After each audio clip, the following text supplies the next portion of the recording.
Krishna. Akrura is so happy he's laughing now. This is Reality Check. We're going to be talking about humility. Jai. And we're having so many problems with the computer that we're just laughing about it.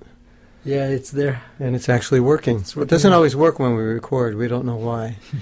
If someone out there doesn't like what we're saying. So there's a big topic I want to talk about, and it's fault finding and how it relates to humility.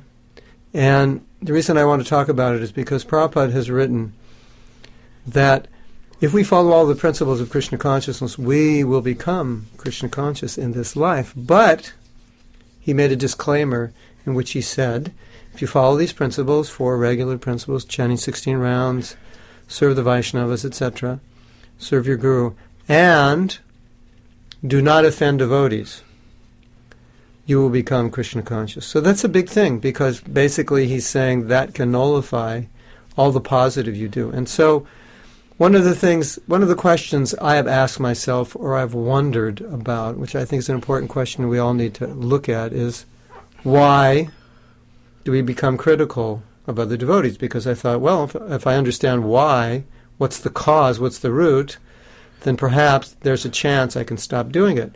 Now, back to this conversation. Well, if I become Krishna conscious, I'll stop doing it. True. But on the way, you're doing it, and it's getting in the way of you becoming Krishna conscious. Just like Mahaprabhu says, chant in a humble state of mind. He doesn't say chant and wait to chant in a humble state of mind.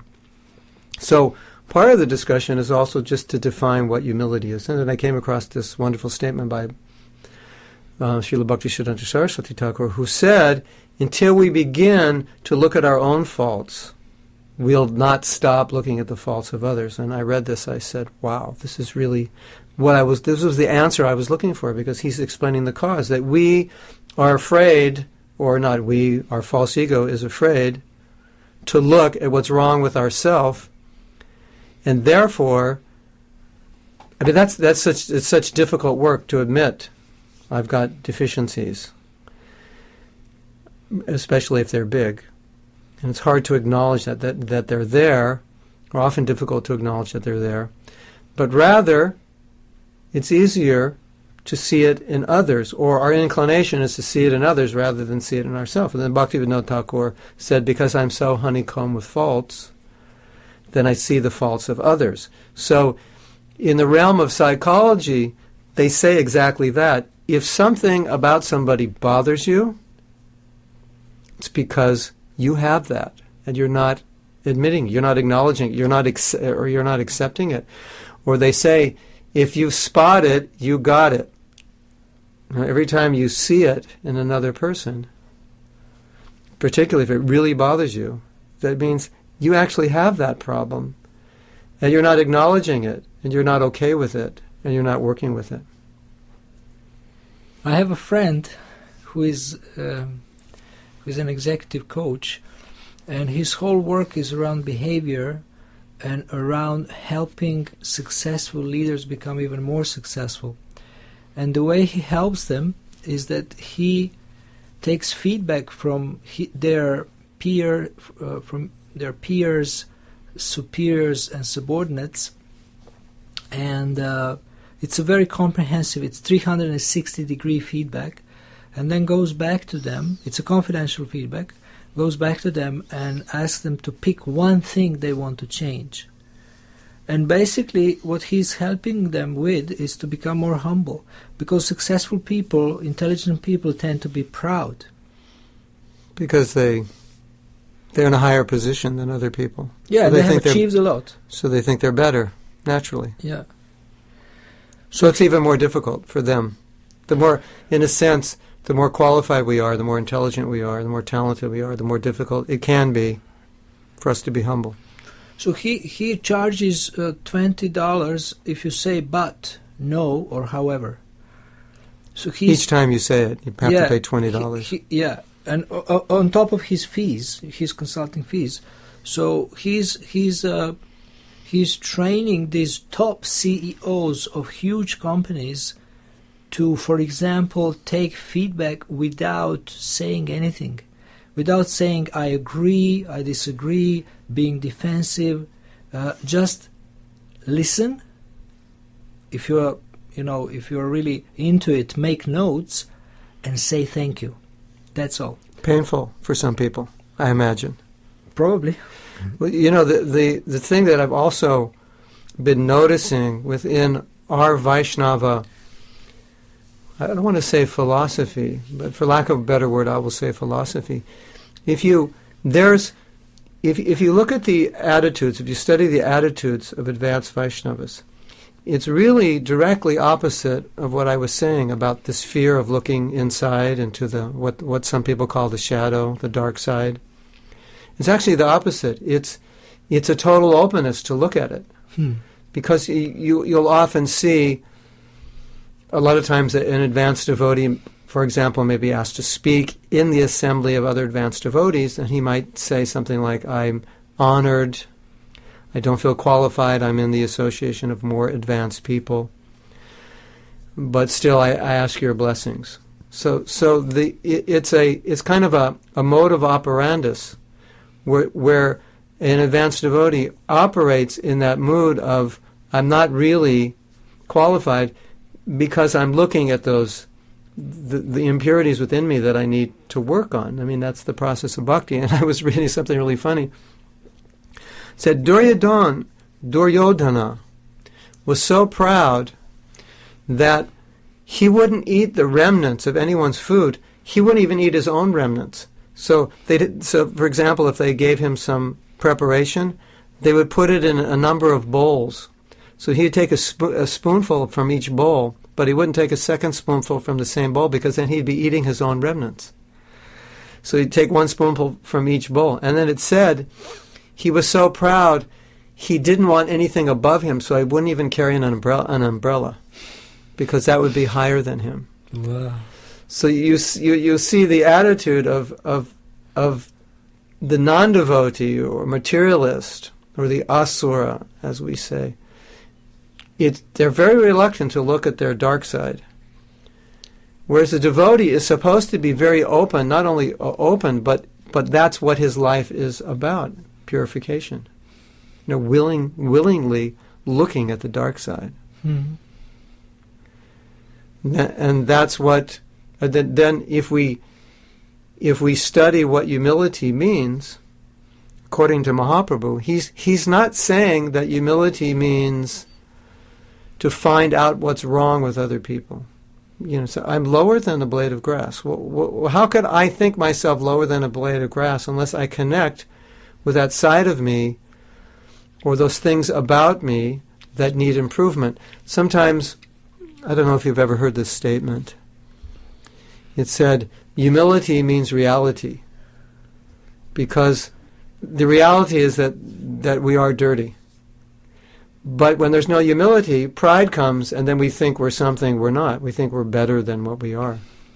Or even if we are good, then we might think, yes, it's my power, it's my ability, rather than Krishna has empowered me. So humility means just reality. The reality is, no, I am low, you're low, everyone is low. And the greater we become, what happens? The lower we think we are, not the higher we think we are, which is kind of a paradox materially, because as you're saying, materialists, it's hard for them to become humble, the qualified ones, successful ones. So, in reading all these things, I felt like, okay, I think I'm getting to the root of this problem of fault finding, because everyone I know has the problem. They tell me, this is a problem for me. It's just like it's there, I don't want it to be there. So Prabhupada is teaching us to be like a bee, not like a fly. Fly go to soars and bees go for honey. So apart from having some bad qualities, people have good qualities, and we should be able to recognize and appreciate those good qualities and not focus on something that is wrong in other people. So again, it comes back to the question, why would I not want to focus on someone's good qualities? And why would I want to focus on their faults? And even if it brings me some kind of perverted pleasure, ultimately it's gnawing or it's undermining my spiritual advancement. So ultimately it can't make me happy, but still there's a desire to do it. And I think one of the problems that we all face as devotees is that we understand things. We learn from sadhus, we learn from Shastra, and we understand what is right and what is wrong, what is proper behavior and what is not proper behavior.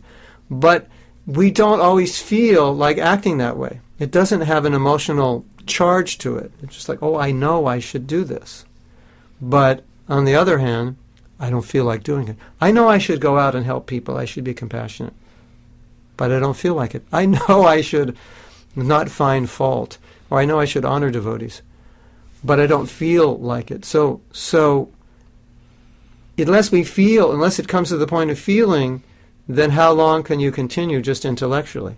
I'm going to be determined to not find fault, to just see the good in the other devotees. But inevitably, somebody does something that bothers us because we have that problem. And then we point it out, or we point it out to ourselves, and then we live in that critical world. So that's I think that's a big issue to deal with, of getting to the point of feeling. Because when there's feeling, like we say, when there's taste, everything is downhill from there. So if we go back to the original statement, and if we make that like our Paribhasa Sutra of humility, like this is the bottom line here. The bottom line is, I don't want to introspect. That quote, I think we mentioned it in another show, where Bhaktisiddhanta said, when others harm you, or when others bother you, introspect. Well, he's saying, if someone else is bothering you, look at yourself.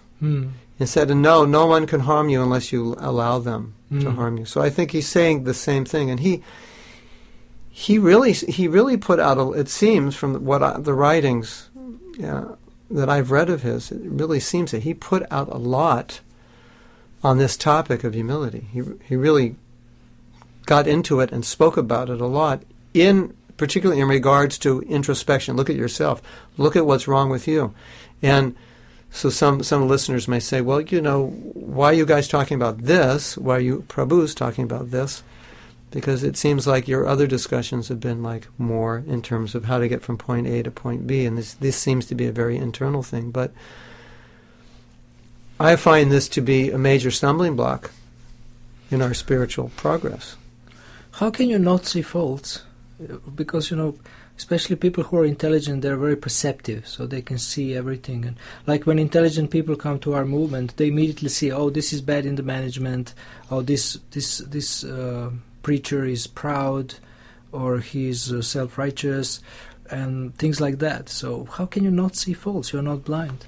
Well, I think there's an attitude in which you see those, and it's not necessarily that you're seeing the fault. What's the saying of Shastra, that the Vaishnava sees the best in a person, or a Christian takes out the essence, the good quality, doesn't see the bad? So that is possible. But you might say, well, that's not realistic because the bad is there. But what is it? But how does a devotee see the bad? I think you made a really powerful statement when you were saying you were seeing defects in leadership, and then you thought, well, there's two things I can do. One is I can criticize, and the other is I could help. So let me learn what leadership involves, and then I can help them improve. So it was an attitude in which you approached it, which was very positive. So, okay, I see a defect. Okay, there's a defect there. But I see this devotee as a sincere person, as a sincere soul. But I might see he lacks education in a certain area, which is a little different than fault finding. But if it's raw, gross fault finding, then I think we have to go back to that statement of Bhaktivinoda Thakur, because I'm so full of fault, honeycomb with faults, I see it in others. It's a really powerful mantra. If you've spotted it, you've got it, because it's like something we don't want to believe, we don't want to buy into, but we see it. We see if we step back and think about it, why would something really bother me unless I have it and it bothers me inside? And a lot of times when I see devotees pointing out faults in others, what I think I'm seeing is that they're feeling, in a sense, that they couldn't come up to the level to be better than that person, and the only way to deal with it is to find fault with them. Why do they always do this? Why can't we have this? Why can't, as opposed to being proactive? So is it that we tend to find fault in others because then we feel better or we feel higher? That's one. I think again, if we go back to that statement, we don't want to look at our fault. So if I find a fault in you and it helps me avoid looking at a fault in myself that I don't want to deal with because for whatever reason it's so bad or so dark, or my false ego is so inflated that if I acknowledge that, it'll be like putting a pin in a balloon and I won't be able to take it, then I can get some pleasure by avoiding that. What they call that in the realm of psychology is suppressing the beach ball. You know what a beach ball is? It's like a balloon, kind of. You know. So if you put it underwater, you go in the ocean and you put the beach ball underwater, but you have to hold it down.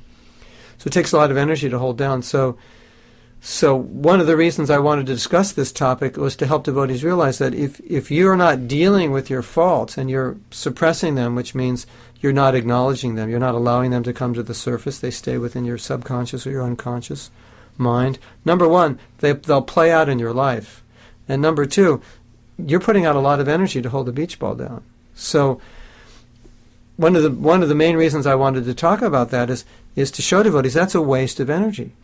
And the other thing, which we touched on in another class, and I just read yesterday, Srila Bhaktisiddhanta said it, and I was so happy to read it. He said, the process of glorifying the devotee is the process of purifying your own heart.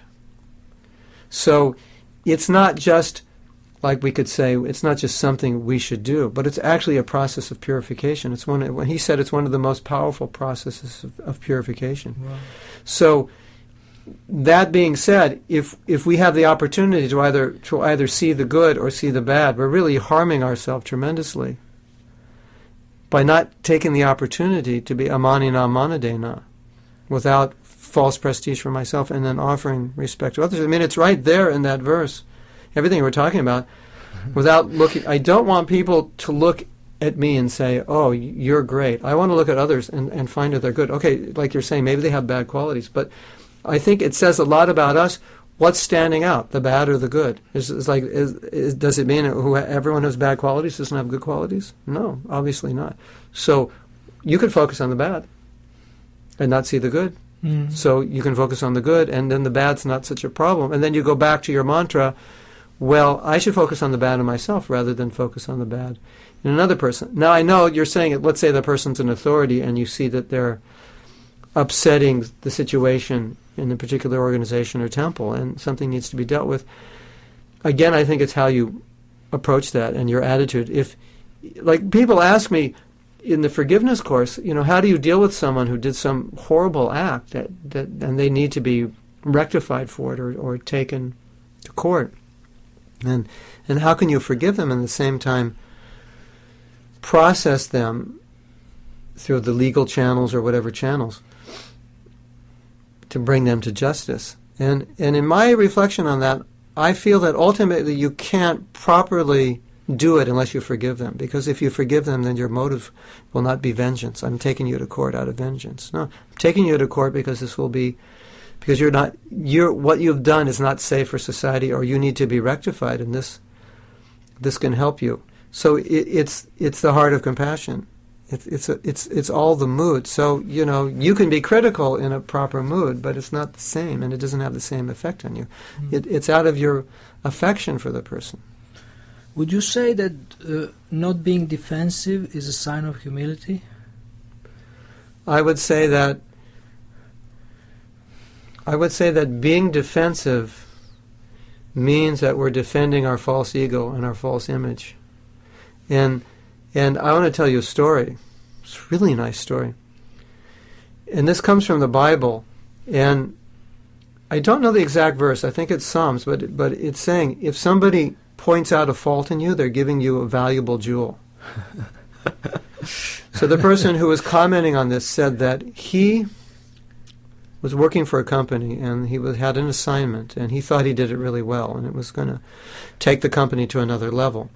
He brought it to the boss, and the boss told him what was wrong with it. And he said, but he had learned this valuable advice, which Srila Bhaktisiddhanta basically said the same thing. If I criticize you, someone who criticizes you is your friend, someone who praises you is your enemy.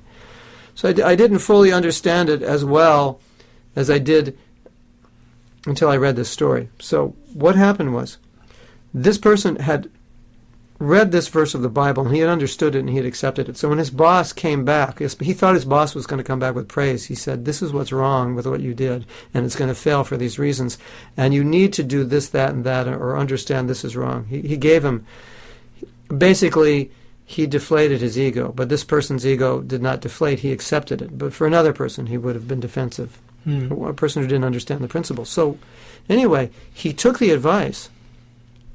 He redeveloped the project according to that advice, and that project became one of the most successful projects that company ever did. So he said, I'm so grateful that I got that feedback, because that feedback taught me so much. And if I had not understood the value of feedback, then I probably just would have walked out on it, or I wouldn't have done anything to improve. So there's that sum of thinking feedback is like a valuable gem. If you accept it, if you can honor it. But if we're defensive, then it's like we're throwing these gems away. So obviously it requires some humility. But my point again is, if a devotee wants to advance, then we would think logically he wants to be made aware of his faults. And it said that's the duty of the guru, is to find your faults, is to make you aware of your faults. That's the whole duty. Which is why being a guru is a thankless task, because the nature of a Vaishnava is not to find fault with another. And that's all the guru has to do. And then we told that story that someone came to Bhaktisiddhanta and they were finding fault with another devotee. And he said, it's my duty, it's a thankless task as guru to find fault. Why would you want to do it? For heaven's sake, why would you want to do something that I have to do because it's my duty? What would be a humble way to react to a situation when you are accused for something that you haven't done? You're accused for something you haven't done. I think... Shall you be defensive, or... I think there are a number of ways of doing it, and I think ultimately the conclusion that any advanced devotee will come to, although he may not come to it right away, is that Krishna is involved here, and I'm being accused for a reason. And I can't control it. It may have been something I've done in the past that's causing this. There's a lesson there. There's something I meant. It's going to be perhaps humiliating. It's going to make me more humble. It's going to perhaps I want to control things too much, and Krishna is just doing this. Perhaps in the future it will turn around and people will apologize, and it will be a lesson to everyone, and my example will teach others that this is how to deal with it. I know people who've been through those situations, and I've seen what they've gone through, and I see that ultimately, although it's difficult, they do come to that point where they just say, this is Krishna. I don't know why. I may not know why now. Usually later on they know why he did it.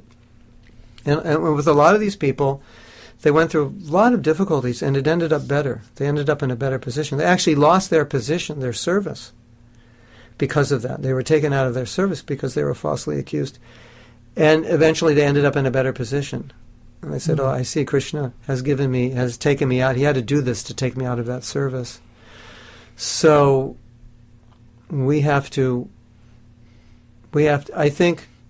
I think another thing is, if we're falsely accused, we need to be more in sync with the people that are accusing us, that they must be hurt by what they think we've done.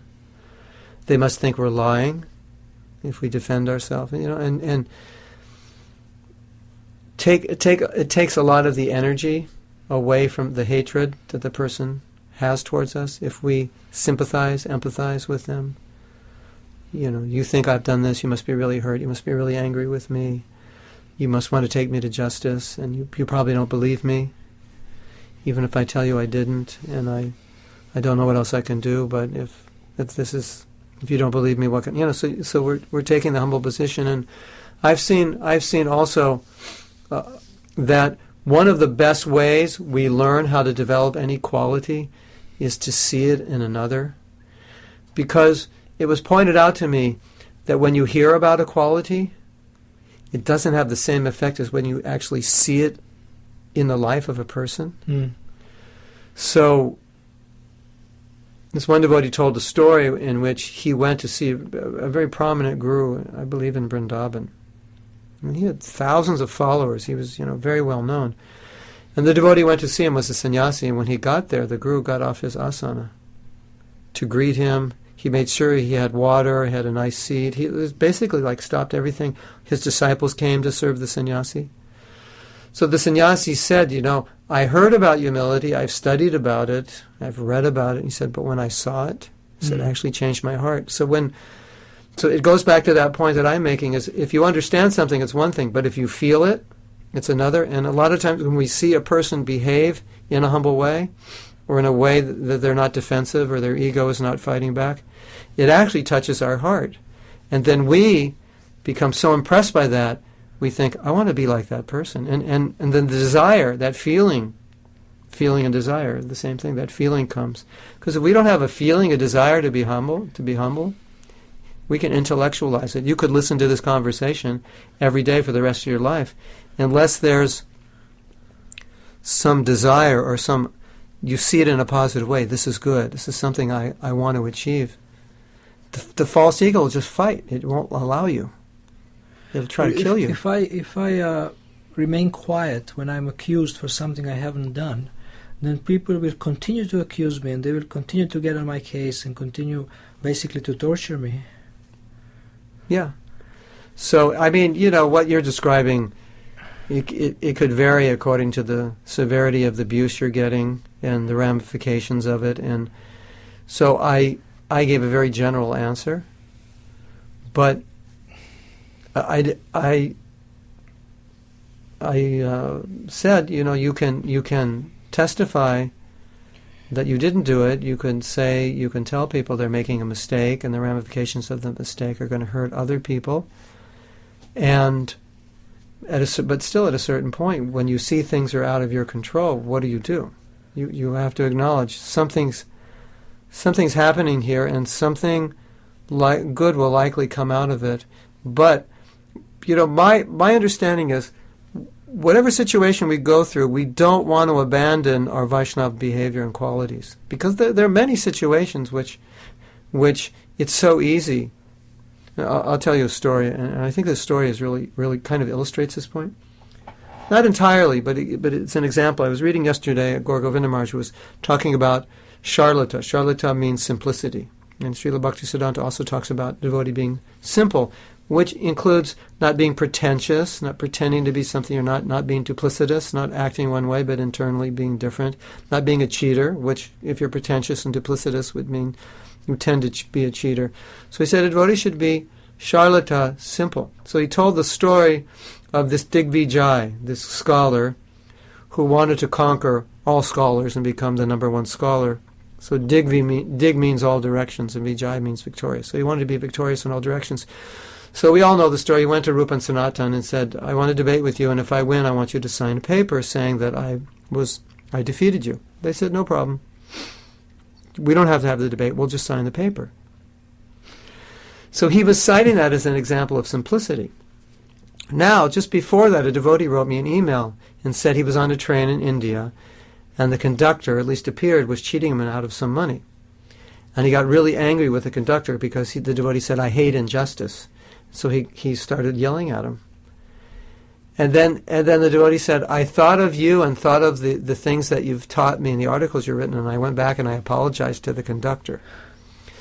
So when I read the story about Rupa and Sanatan, I sent him that story, and I said, I think this story illustrates the point that on a certain level, we just don't want to stoop low enough, like Rupa and Sanatan did not want to stoop to the level of this scholar who just wanted name and fame. Mm. So, there's some injustice coming towards us, but and we see it, and we are innocent, and we know the other person is cheating. Do we want to stoop to their level?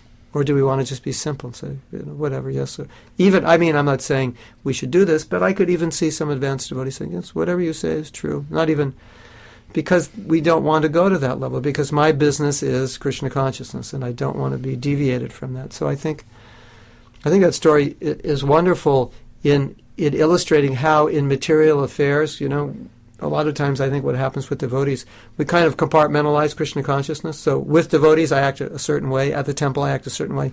In my ordinary affairs at work I may be angry or disrespectful or whatever. And I think we have to understand Krishna consciousness must be applied everywhere. And so that's a principle of being simple.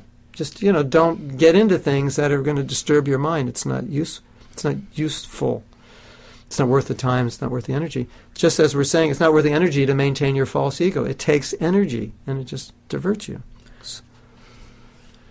What we see that is happening in life, what I have seen in my life and in lives of people I know, is that even if you don't want to look at your faults, you always get feedback about your faults, and people tell you somehow. Sometimes even a child can come and tell you something, and through some channel you get what you need to hear and what you need to change. So somehow we cannot avoid hearing what we need to change. I just had a very interesting experience yesterday. I was walking into a store, and on the store was a picture of a girl who's been missing for the last few days. And she's 27, she's very attractive, and it was a picture of her from a couple feet above her shooting down.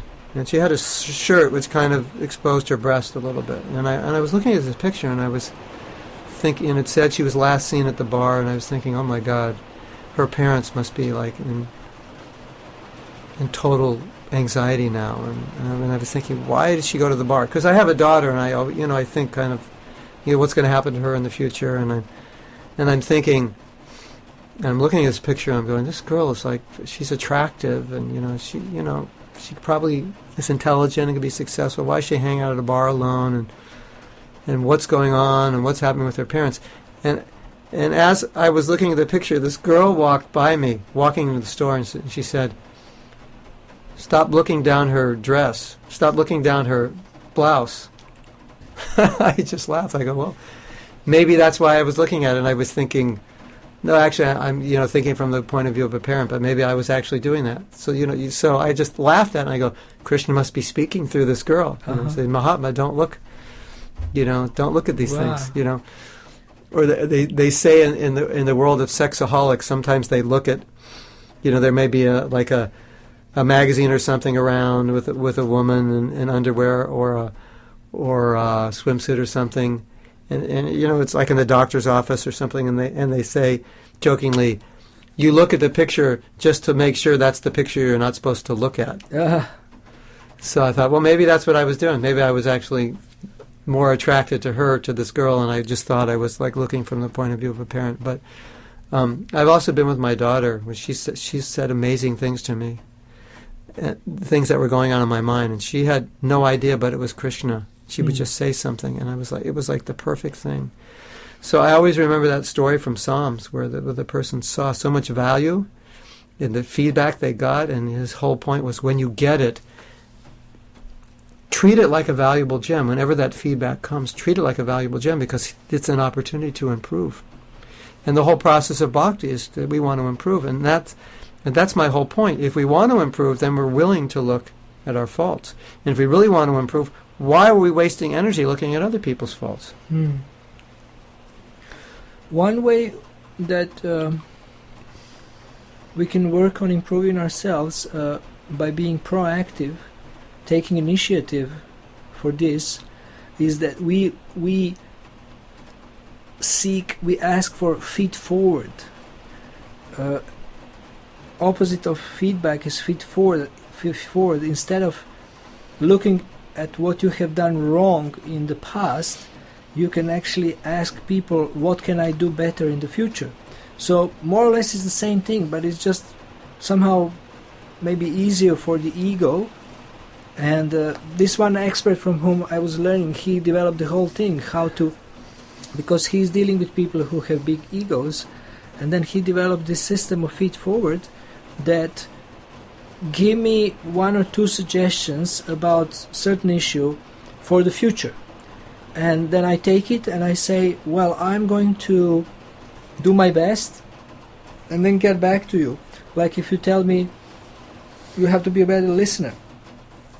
So I try to listen to you, and after 1-2 months I ask you, so how am I doing a listening? Am I listening better to you? And then you give me feedback, and based on this I can see whether I have made some improvement. That's a great idea. Like you're saying, it's easier for someone to give you a suggestion about what to do better rather than tell you what you do wrong. Yeah. So let's say, well, how can I improve? Listen more to people. Listen better, be more empathetic, be more in their world, as opposed to saying, when you ask for feedback, well, the problem is you don't listen to people, and the problem is you're not empathetic. So basically, you're telling that person you're just like a self-centered snob.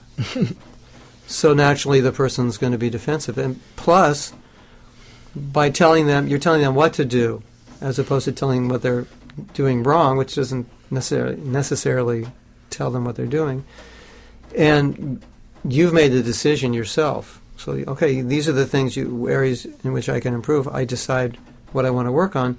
So then if I'm getting feedback later, it's probably easier to get because, well, I'm working on it. I'm trying. Oh, yeah, well, you did well in this area. Need a little more improvement. So I think it's great. I hope the listeners got the idea that Srila Bhaktisiddhanta, the fundamental principle that we should look at ourselves, our own faults, and if we don't, we're going to be looking at other people's faults. And if you spot it, you got it. That the things that really bother you in other people are really the things that are bothering you about yourself that you're not confronting. It's a very powerful principle. Because I'm so honeycombed with fault, I see it in others. So if you see something in others that bothers you, it's an issue you have to deal with. If you think this person is cheating, it might be that you have a conception of, you may not be a cheater, but you may at some level consider yourself to be a cheater or to be deceptive. I want to tell you one story just to illustrate this. There were 2 teachers, and they both taught a design shop, kind of like a wood design. So they had a lot of tools. And one teacher would lock all his tools in a case, and he would take those cases and he'd put those cases in a cabinet, and he'd lock the cabinet. Then, of course, he'd lock the classroom door. Where another teacher didn't lock anything. He just had the tools open so the students could go any time and get the tools. They could even take them home if they wanted. So the teacher who locks the tools went to the teacher who doesn't lock the tools and said, you must get a lot of your tools stolen. And he said, why? No, I don't. Why do you ask? He said, well, I noticed that you don't lock your tools, and I lock mine twice, and I'm getting my tools stolen. And the other teacher who didn't lock them didn't get any of his tools stolen. Well, the other teacher later became a psychologist or went into that field. And he said, my understanding was that this person did not trust the students. He had lack of trust. It was his own issue, lack of trust. And so the other teacher, his realization was, if you lack trust in people, then people will come to prove you true. They say self-fulfilling prophecy. Right. If you don't trust them, people will show up, say, well, you don't trust them, they're going to steal your tools. Where the other person, the other teacher, trusted the students. And so trusting people showed up. So amazing. Here are all these students, which he could say, look at these students, they're so bad. They're cheating, they're stealing, they're taking the tools. What actually, that was in his heart. That's how he thinks. So so he's saying, a lot of people show up in your life so you can deal with the issues that you have, but you just find fault with them. You don't ignore.